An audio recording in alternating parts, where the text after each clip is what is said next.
हरियाणा में कांग्रेस पार्टी पर सबकी नजर बनी हुई है कि कब और किन प्रत्याशियों को भी मैदान में उतारने जा रही है। हालांकि हरियाणा में कांग्रेस पार्टी के प्रत्याशियों का नाम फाइनल हाईकमान के पास भेज दिया है और आज उनके नामों पर मोहर लग जाएगी, प्रत्याशियों की सूची जारी हो जाएगी। हालांकि बीजेपी प्रत्याशियों की दिल की धड़कन तेजी के साथ धक धक कर रहे हैं, क्योंकि कांग्रेस पार्टी अब की बार प्रत्याशियों में कोई किसी प्रकार की कमी नहीं छोड़ना चाहती है, सीधे चैलेंज दे रही है। क्योंकि 2014 और 2019 में जो कमी रही थी उसके परिणाम स्वरूप ही बीजेपी पार्टी हरियाणा में जीती थी। तो देरी न करते हुए लोकसभा वाइज सीटों पर प्रत्याशियों के नाम आपके सामने हम प्रदर्शित कर देते हैं। सबसे पहला लोकसभा क्षेत्र का नाम फरीदाबाद है। फरीदाबाद से काफ़ी कुछ निकल कर सामने आ रहा था कि गुज्जर के सामने गुज्जर को मैदान में उतारा जाए, ब्राह्मण चेहरे को मैदान में उतारा जाए, जाट चेहरे को मैदान में उतारा जाए। जो हमारे सूत्रों के अनुसार फरीदाबाद से महेंद्र प्रताप सिंह का नाम फाइनल है और विकल्प के तौर पर कर्ण दलाल का नाम रखा है। वैसे महेंद्र प्रताप सिंह का नाम फाइनल रख दिया है। कहीं ना कहीं फरीदाबाद लोकसभा सीट आसान नहीं है जितना बीजेपी समझ रही है, जितना कांग्रेस उम्मीद कर रही है। वहीं अगली सीट है करनाल लोकसभा सीट, सबसे हॉट सीट है।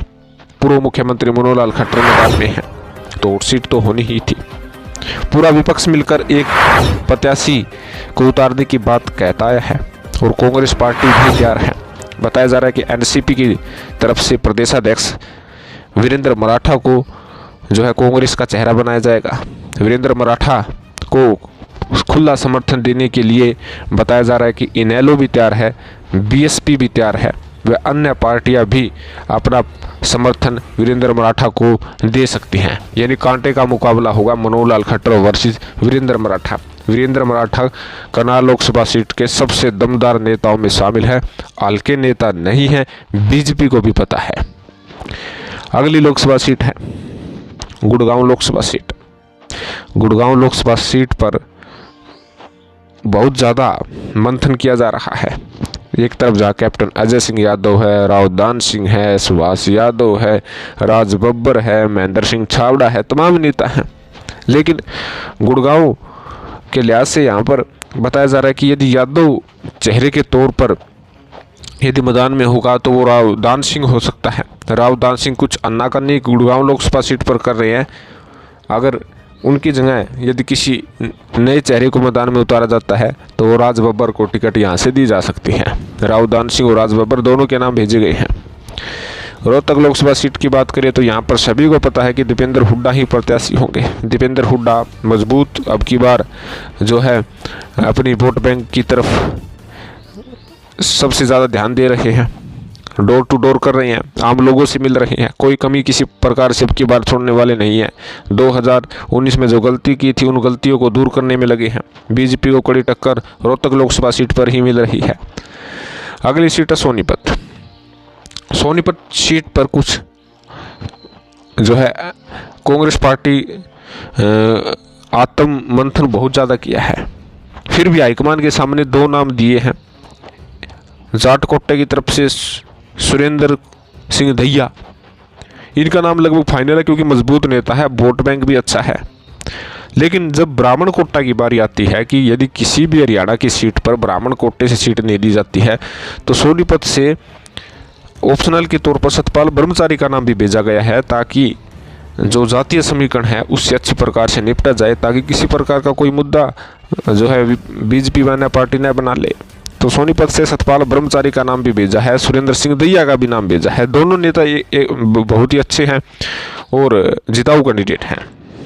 हिसार लोकसभा सीट की बारी आती है। हिसार लोकसभा सीट के तरह तरह के तथ्य निकाले जा रहे थे। कभी चंद्रमोहन का नाम लिया जा रहा था, कभी जयप्रकाश का नाम लिया जा रहा था, कई बार चंद्र प्रकाश का नाम भी लिया। लेकिन हिसार लोकसभा सीट से ब्रजेंद्र सिंह का नाम फाइनल है। खुद वीरेंद्र सिंह डूमर खां अपने बेटे की पैरवी कर रहे हैं। उनकी एक कॉल रिकॉर्डिंग भी वायरल हो रही है, लेकिन हमारा ये चैनल पुष्टि नहीं करता कि ये ओरिजिनल है या फेक है। लेकिन उसमें साफ तौर पर वीरेंद्र सिंह डूमर खा कहते आ रहे हैं कि सोनीपत की बजाय हिसार से ही ब्रजेंद्र सिंह को मैदान में कुदवाना चाहिए और हुड्डा को लेकर भी कुछ टिप्पणी की है। आप उस कॉल रिकॉर्डिंग को भी सुन सकते हैं। जितने ज्यादा साथी जोड़ोगे उतने तगड़े रहोगे। ना जी, पूरा जोर ला देंगे। बिल्कुल। बाकी हिसार तक को ठीक रहेगा जी सोनीपत जी।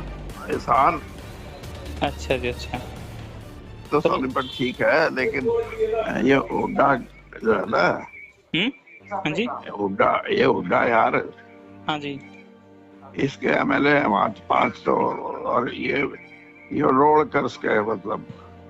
अच्छा जी अच्छा। हाँ, इसलिए हिसार में कुछ है नहीं, हिसार में अपना सौदा सारा।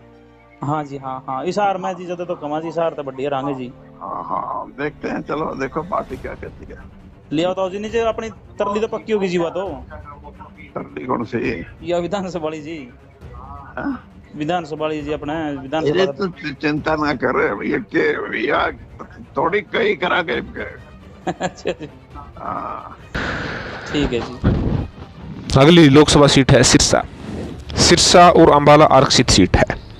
सिरसा और अंबाला से दोनों सीटों पर कुमारी सैलजा का नाम है। सिरसा से ऑप्शन के तौर पर सिसवाल कैरवाड़ा का नाम रखा है। अंबाला से कुमारी सैलजा के बाद उदयभान का नाम ऑप्शनल के तौर पर रखा है। यदि सिरसा से कुमारी सैलजा को टिकट दी जाती है तो अंबाला से उदयभान को टिकट दी जाएगी। अगर अंबाला से कुमारी सैलजा को टिकट दी जाती है तो सिरसा से सिसपाल कैरवाड़ा को टिकट दी जाएगी। फिर आती है भिवानी महेंद्रगढ़। भिवानी महेंद्रगढ़ सीट बहुत अहम है। रावदान सिंह बहुत कोशिश कर रहे हैं कि टिकट मिल जाए। श्रुति चौधरी 2 बार चुनाव यहाँ से लगातार हार चुकी है। किरण चौधरी किसी प्रकार की कोई कमी छोड़ना नहीं चाहती है कि श्रुति चौधरी की टिकट पर कुछ लफड़ा हो। तो बताया जा रहा है कि भिवानी महेंद्रगढ़ से श्रुति चौधरी का नाम इस वक्त फाइनल है। तो ये थी सीटों का हाल। आपका क्या कहना है? क्या ये प्रत्याशी होंगे तो क्या बीजेपी को टक्कर दे पाएंगे? क्या कांग्रेस पार्टी अब कमबैक कर पाएगी? आप अपनी प्रतिक्रिया कमेंट बॉक्स में जरूर डालिएगा। चैनल को जरूर सब्सक्राइब कीजिएगा। धन्यवाद।